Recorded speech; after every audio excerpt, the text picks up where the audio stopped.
This episode is supported by Trustonomy, an original podcast from OneTrust. Every good relationship you have, personal or business, it involves trust. But we all know that trust doesn't just happen, right? We've all lost trust in a friend or a brand or a product. Trustonomy is a new podcast that looks at true stories from the past to understand how trust works and what makes it stronger and how to rebuild it when it's broken. Now, you know, I'm a sucker for a good podcast that weaves historical stories and relates it to what's happening today. So I thoroughly enjoyed this Trustonomy episode and recommend that you check that out as well. Search for Trustonomy in your podcast player. We'll also include a link in the show notes. Many thanks to the OneTrust team for their support.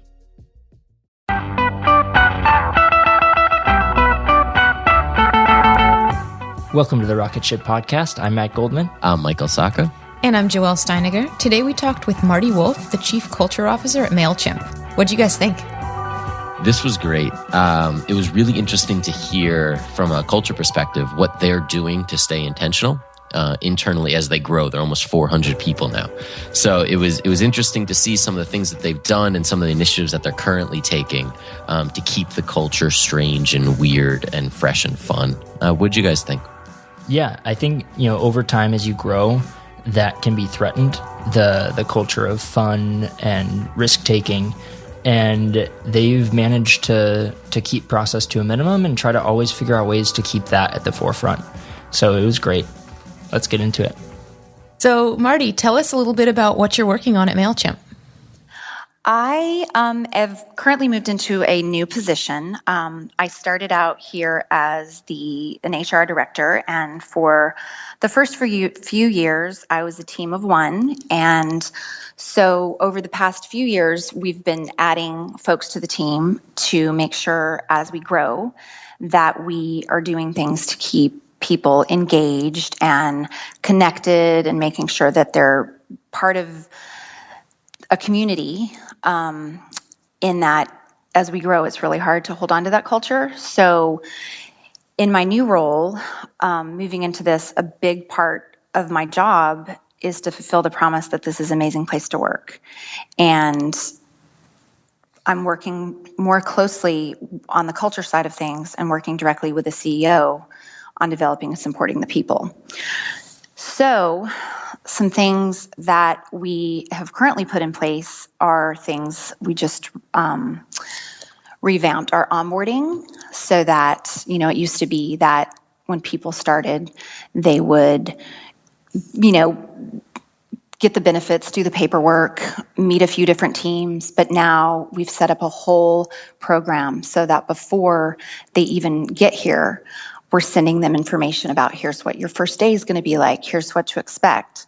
And then they arrive and they get, the first couple days of departmental overviews of making sure that they're connecting with other teams and doing fun stuff like they're assigned a companion, which is basically a cultural coach or mentor.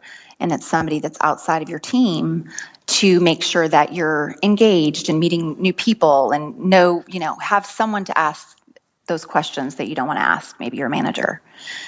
So that's something that we're constantly tweaking. Like just this week, we added in a new, fun, like scavenger hunt thing. We're now in this big new office, and it is, it's harder to meet people. It's harder to stay connected. And just by that first day of, this first week of new hires, being able to like run around and meet new people and being part of a fun game, that's something fun that we just added. As I understand, they made a new position for you as the Chief Culture Officer, yes. Coming from the Human Resources Director. Yes. I'm curious to know what you see as the difference between HR and culture, and even why this shift into culture from kind of an HR-driven approach. Okay. In moving to this position, being in HR, a lot of what my role was both the culture, making sure that we were making decisions as we grow that are staying true to us. Very early on, the founders created this culture of play, this culture of celebrating creativity and not so much, play in that there's Nerf guns around and ping pong tables, which there's definitely that. But the culture of play and, people tinkering and celebrating creativity and passions outside of work. And so always keeping, my eye on that, and every decision that's made, if, oh gosh, we're growing, we're going to have to add process. We have to, this is something new. We've got to put that we're facing, we've got to put this particular process in place. But thinking, how can we do that still feels like us? And there's a balance, so how can we make it still feel true to our culture? And then I had the other side of this process really needs to happen, being, deep in the process of HR, of paperwork and decisions, and, so being able to carve that off. And the HR director that we have now is amazing because she was here already, and she's actually a lawyer, which is really cool because she was part of the legal team. And so she can do all that we need to do to be looking forward and protect us as we grow. But yet she also really is good about thinking through how we can do things and add process in a way that feels like us and is true to our culture. So she's handling the day-to-day, what process do we need to put in place to protect us? What's something new that we can, where we can be more efficient, helping managers out with employees, but yet do it in a way that is not so much process and keeps it simple. How do you kind of test the, what is too much process and what still feels like Mailchimp? We ask for feedback constantly. Okay. From, from managers and from even with whether it's onboarding or a new benefit we're adding. We talk a lot about it before we put it in place. Then afterwards, we constantly tweak. Does this feel like too much? How can we do it in a way that isn't too much process? How in the early days did the culture, how did they embed the culture into Mailchimp so that you were able to grow to, I guess, 400 right. today and still be a fun company that's recognized for having amazing culture? I think that in the very beginning, it's easier when you have just a handful of people working together and you come in every day and you talk about your weekend or things that are important to you outside of work, and you make those connections. And then also encouraging people that even when they started working here, they may have been in a band, at night, and that was okay. Or they may have, whatever outside interests there were, really celebrating that. And then as you grow, that gets harder and harder because those connections get harder and harder for people to make. And it's so important to have that sense of community. And I think throughout, as we have grown and been more intentional about that, the leadership has really helped. And one great example recently was when we moved to this space. We're in this new great office space. And when we moved over here, we had been in that old office space forever. And moving over here was exciting. It's brand new and this is going to be great. But there was also this sense of wow, there's, are we going to miss that scrappy feel? It'd be nice when the air conditioning works, but that scrappy feel of this old building. But in moving here, brand new offices, the glass, the doors to the offices are these big glass doors. And the CEO, Ben Chestnut, he went out of town. And while he was out of town, two people, we didn't know who it was, took and one evening drew all over his glass, doing this cool mural. I think it said The Wiz or something on it. It was really cool. And when he came back, he, I think it just remain anonymous. But when he came back, he sent an email out that said, I don't know who did this, but I'm going to find you and I'm going to hug you. Which is just so great, because here he is again saying, you know what, please be weird, please be different, because this is us. And it was just oh, wow, this is great, and just yesterday I went by the the back, one of our back kitchens, and I walked by and there was this like bowl of hummus that had this cute little note that was like, "Hey, this is homemade hummus. Please eat me," with like a smiley face. And I just paused and thought like, oh my gosh, this makes me so happy to see like with this many people in this much bigger space.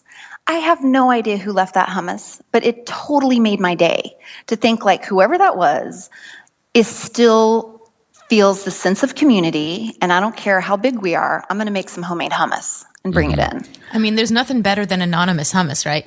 Oh, well, exactly. I mean, delicious. Or sometimes they're like, and over at the old office, there was homemade apple pie, like would just show up. And I'm like, who made this apple pie? So anyway, being in the new office, I'm so excited that people are still leaving little gifts, treats around.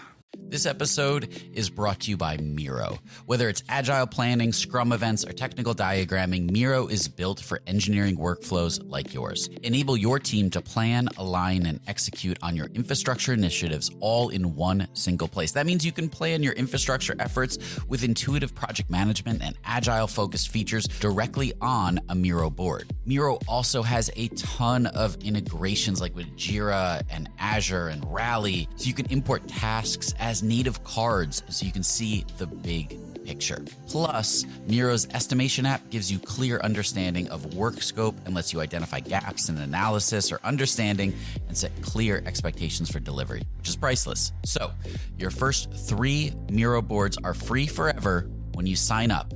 So go to Miro.com/podcast. That's Miro.com/podcast. That's so cool. It's a lot of people wonder about what things they need to do to create the culture they want, but I think it's a lot of those impromptu actions and the responses to them that determine what your culture is. Right. And I think having positions, we're lucky enough now that we have some dedicated positions in place. I mentioned the onboarding, but we also have this position as employee happiness ambassador. And she does an amazing job of, it's again, not just, here's all this fun stuff thrown at you and be happy, but she's creating opportunity for engagement. She's community service opportunities or bringing in great coffee hour speakers for discovery and learning.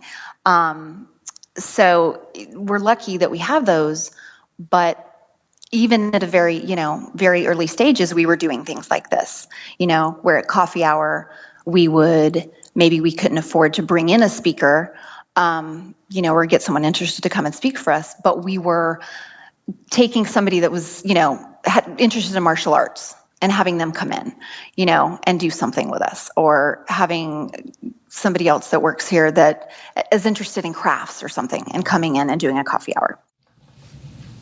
So when we think about culture, a lot of people focus on the fun side, and that's kind of what we've been talking about so far, which is huge.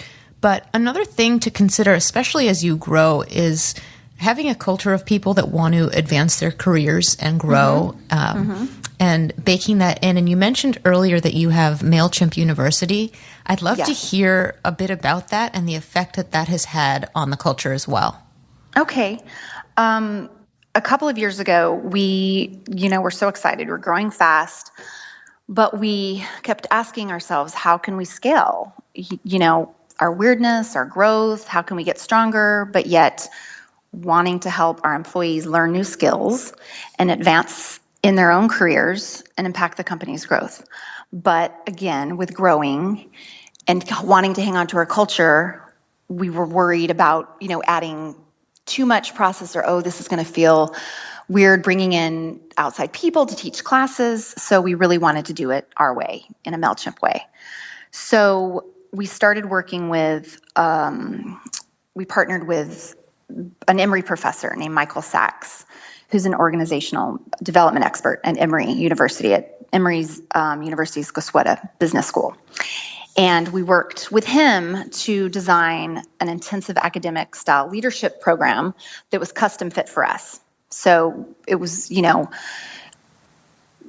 could feel like us, but helping employees with leadership skills, and all employees, because we wanted not just, a lot of times these development programs are only offered to executives or managers, and we wanted all employees to benefit from developing leadership skill set. So we worked with him, and he came in and probably for about the first 5 months, just got to know the company. He would sit around, observe our culture, observe interactions. He would attend meetings. He would interview employees about what they felt this program should look like. And then from that, we developed this program. And we now have 2 full-time staff members on the team that actually work at Mailchimp, and they're talent mentors that work on the Mailchimp University team. And then we have 8 professors from Emory that come in to do the program. And is that something that people opt into, or is it kind of a requirement company-wide? It's definitely where it's highly encouraged. We've never had anybody not wanting to participate. It's definitely encouraged and expected because it's, part of growing and part of being on the team. And we've never had pushback, but, if somebody's busy or, of course they could opt out. But so far, it's been amazing. In terms of, we've been doing it for 9 months, and there's just so much great energy around it. We have 2 full-time staff members that are on the Mailchimp University team, and they're actually here at Mailchimp, and then we have 8 professors in the program, and we've been doing it for about 9 months, and there's great energy around the program. People really applying what they're learning, and employees are taking ownership of their path here at Mailchimp. So it's going really well. How do you deal with, there's the encouragement side and then the disciplinary side. How do you deal with the disciplinary side while still encouraging creativity and exploration? Well, yeah, we definitely have that. And you mean in terms of if it comes up where someone was now there's structure and you have to be, Yeah, how do people know where to play and then where, how do you draw the boundaries, I guess, as kind of a leader in the company, Sure. Without killing kind of people's motivation and excitement? Sure. I think it's a tough balance. I think, of course, you have to be getting your work done, but there's an expectation that part of your role here is going to include ongoing learning and tinkering, and but there's a balance. If all you're doing over here is wanting to play and tinker and create your own thing, that's not going to work. Mm-hmm. So it's that balance of, okay, how can we give you that outlet, and carve out time here for you to stay focused. And that's, a lot of what we've done with Mailchimp University has really helped with that, because there's lots of, some of the sessions cover that, and people have motivation and performance. And a lot of times for people, they may be in a position, or big parts of their position may not, they may not be very passionate about. So how can we tap in to the things where, that you are passionate about and give you opportunities to explore that? Whether it's maybe somebody that loves teaching, but maybe in their current role, they're maybe not managing or having an opportunity to teach, making sure to tap those people when we're bringing in an outside company or an outside group. Like today we have a organization called Girls Inc. here, and it's, to encourage young females in technology. And so tapping those people to say, hey, they're coming in. Do you guys want to be part of this? Showing them around and talking about the company. So those types of things. Very cool. What is there a management style that you guys kind of encourage your managers to adhere to, or anything that they do to kind of get this information, one-on-ones or kind of stand-up meetings? Is there anything consistent across the board?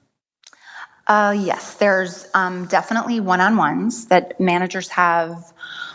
One-on-ones with their people, weekly. There's group meetings, team meetings. There's a coffee hour that we do once a month that most of the coffee hours are fun speakers coming in from the outside. But once a month, it's an all hands meeting with, giving updates where different managers from different teams stand up and make sure everybody's in the loop on different things that are going on. But really, and like through MCU, even when I went through personally, one of the things, there's just such great common sense stuff that you learn. Like for me, one thing that really hit home was making sure that even though you're having those one-on-ones and that you're seeing your people daily and they know when you're stressing, come by anytime. My door's open if you need anything. Unless you are actively going out and like every day do a 2-minute check-in. Like every day go by and make sure they see you. If they see you, you're just that much more approachable. Okay. And is there anything in those one-on-ones? Like are there any really good questions that you find that kind of bring out people's personality, or is it, I don't know, I guess kind of like you feel it out in each conversation? Yeah, I think, managers learn to tap into what's important for different people and different styles. And one thing that we've done that's really helped us here is we have been using the Berkman method, which it's a personality assessment that we started using about the same time we started doing Mailchimp University, and it measures motivation. It doesn't measure skills, but it measures motivation, and it looks at how people communicate, and what you put out is so different a lot of times than what you get back in return. And so, for example, like what I put out may be very direct. I'm very straightforward. So someone's going to interpret that as, oh, like I can be right back direct with her. But you may need to soften it a little bit when you're giving me feedback. So it's just this great cheat sheet that it shows you exactly, how people like to be communicated with. And that's a tool that's been really great. And another thing that at first there was a little bit of pushback thinking like, oh gosh, what is this, personality assessment, please. So there was a little bit of that. But then when people started using it, it was like couples therapy with, it's just this like, instead of someone having to spend the first year of, managing someone or them being managed thinking, wow, here's this. Okay, great. I know exactly how this person likes to be communicated with. So that's really helped managers and employees, communicate with one another. But in those one-on-ones, just checking in on challenges and how they're feeling and their workload and team challenges. How do you guys, how has the culture evolved as you've grown? And is there anything that stayed consistent that you guys were doing at the beginning that you still do today? Yes, lots of stuff, luckily, that has stayed consistent about, Nice. that culture of play and creativity. The examples of the hummus and the drawing on the door and everything, that luckily has stayed. And trying, people, in the beginning, it was everybody would get together and go to a happy hour. Oh, let's plan this social event. And that's gotten harder and harder because there's so many of us. So just getting more intentional about arranging those opportunities is something we've, been really working at. And, but as far as things that kind of have changed or it's definitely the structure and more meetings, before we didn't, it's like you just could hook up in the hallway. And now, you have to say like, oh, we have to set up a meeting for this and more people are involved or you have to book a conference room. Like book a conference room. What in the world? But now there's the conference rooms that you have to book. So that's, the structure stuff, you have to have it. You just have to as you grow. And it's going to be there in the process, but just constantly looking and tweaking and asking for feedback about how can we just, not to keep it simple. Yeah. What advice would you give companies that are, a little bit younger, say, 20 people or so, on the culture side to get something rooted today that they could have when they're as big as Mailchimp? I think the most important thing when people are starting out is to make sure that you're starting with the values, and that, you know, your people understand those values. And, you know, ours are independence, creativity, and humility.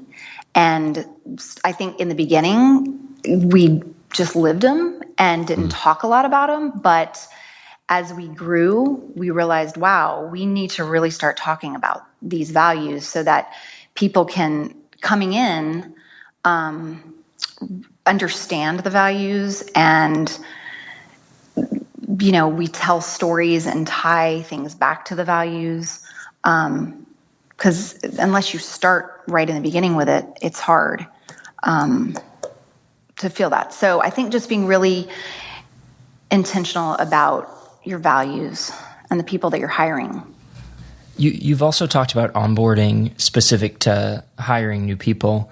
For companies that are smaller, say 0 to 20 people, they have a shorter cycle of being able to learn what's working or what's not working with their onboarding. Right. What are some things that you've learned that they should definitely have as a part of bringing on a new employee when they're just starting out? I think the most important thing is that helping people understand just even before they start what's expected. You know, having a clear picture of what's expected, what to expect before they even get here. And then not just, I mean, we had been guilty of that, of someone starts, oh, hey, how you doing? There you go, and get started. And not making sure that they were completely, you know, engaging with the team and had onboarding, not just into their team, but getting to know other teams. Because, you know, when someone's starting out, it's like being the new kid, you know, at school, and you want to make sure that you have someone to eat lunch with that day. And just making sure that those people from the very beginning feel that sense of community and really understand what's expected of them.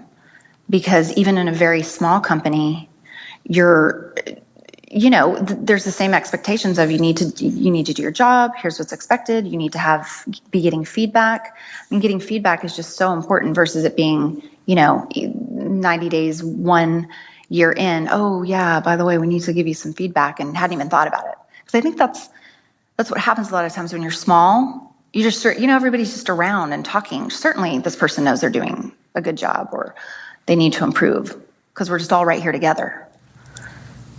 Yeah, that's great. Great advice. Well, thank you so much for coming on. Yeah, I guess everyone could just go to twitter.com/Mailchimp to check that out. Thank you so much.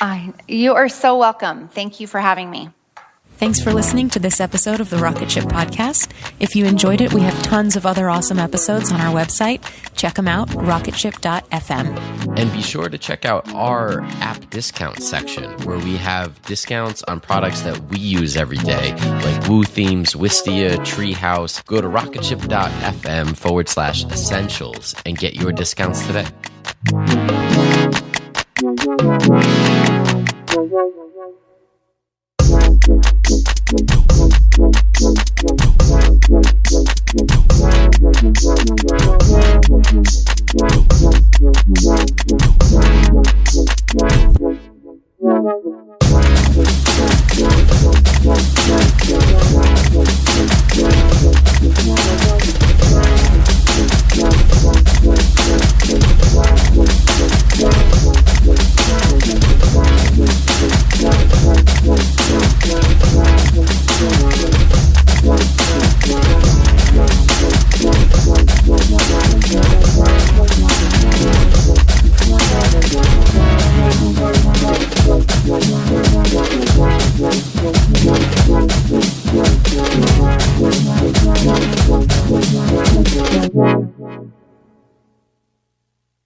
I'm Dr. Ray Wingrant, wildlife ecologist and host of the award-winning podcast Going Wild, produced by Nature on PBS. In the brand new season of Going Wild, we're tackling the big question, how can humans look at our relationship to nature differently? And with the help of special guests like Christian Cooper, host of Nat Geo's Extraordinary Birder, and Ayanna Elizabeth Johnson, co-creator of the How to Save a Planet podcast. Follow Going Wild with Dr. Ray Wingrant on your favorite podcast app. Are you looking for a podcast that'll make you laugh? You came to the wrong place. That's not us. That's not us. Well, it is. We are a husband and wife who chat about raw, real relationship topics. Like sex. Like money. Like marriage and kids. But we're not afraid to talk about how your newborn baby probably isn't as cute as you think it is. If you're in need of entertainment while you're driving to work, because that sucks, we can join you in the suckage, kind of like being in your ear. Not physically. So if you want to laugh, Come check us out. Brought to you by the Laughing Couple Podcast.